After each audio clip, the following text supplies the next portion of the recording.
a ce so ita ce samuwa, da na zagaya dukan kauyuka da shelar bisharan Yesu, in gaya masu almasihu ya ce su zo su samu ceto don kar su mutu cikin zunubi.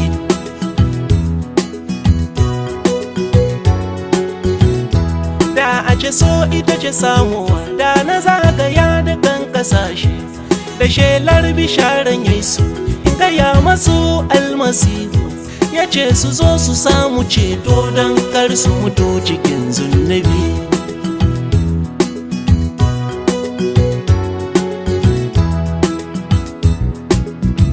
Ma abin da ya fi addu'a,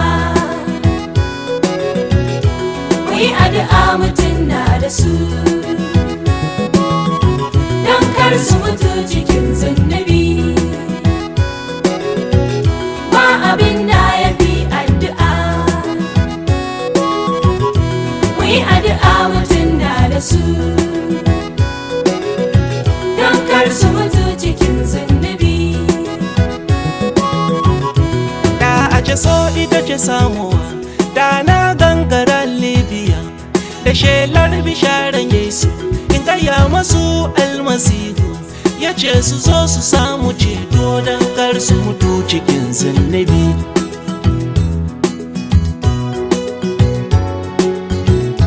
Da a ce so ita ce samuwa, da na gangara Iraki da shelar bisharan Yesu, in gaya masu almasihu ya ce su zo su samu ceto don kar su mutu cikin zunubi.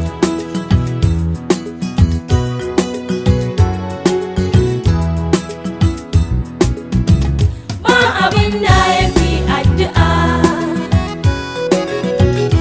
mu yi addu'a mutum na da su don kar su mutu cikin zunubi. Ma abin da ya fi addu'a, mu yi addu'a mutum na da su don kar su mutu cikin zunubi.